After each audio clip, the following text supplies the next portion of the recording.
Would you be looking at assets, JS, or are you going to be looking at overall businesses, companies? I mean, the company I put out there is, of course, Anglo-American, with a great diamonds portfolio that I'm sure would be attractive to you. Is it a big company you're looking for, or is it just assets in the same way that you dispose those coal assets? Let's be absolutely clear. As I said, we want to grow.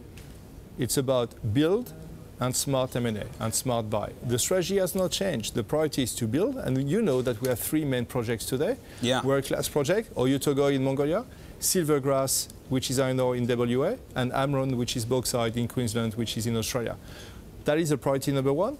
However, we have a watching brief. If we find the right opportunities, we have the balance sheet today to do whatever we want, but it's about creating value for shareholders in the short, medium and long term.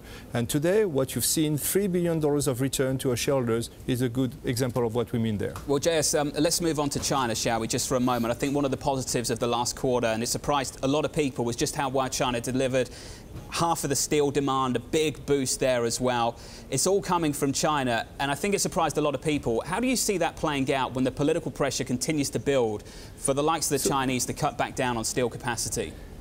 Yeah, so let me put it this way. You know, I'm spending a lot of time in China. I mean, I go there every other month for obvious reasons, because China is one of our largest, it is the largest customer of ours.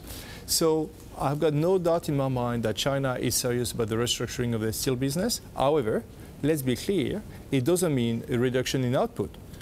So for them to produce the same output with fewer capacity or less capacity, they need to have better burden, better input material like iron ore. And that's what you see in the marketplace as we speak. Their demand for high-grade iron ore has been very strong. And you see the delta, the discount, the premium, call it whatever you want, between high-grade and low-grade being significant in the 30% regions.